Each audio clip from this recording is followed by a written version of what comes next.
Item ಯಾವುದೇ ಇರಲಿ try ಮಾಡಿ ಆಚಿ ಚಿಕನ್ ಮಸಾಲಾ. ದೆಹಲಿಯಲ್ಲಿ ಹಂದಿಗೆ ವಿಷಪ್ರಾಶನ ಕೇಸ್ನಿಂದ ಉದ್ವಿಗ್ನತೆ ಹೆಚ್ಚುತ್ತಾ ಇದೆ.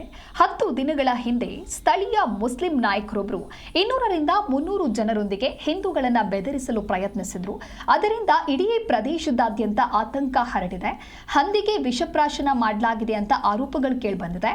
15 ದಿನಗಳ ಹಿಂದೆ ಬೀದಿ ವ್ಯಾಪಾರಿಯ ಬಂಡಿ ನಾಶವಾದ ನಂತರ ವಿವಾದ ಮತ್ತಷ್ಟು ತೀವ್ರಗೊಂಡಿದೆ.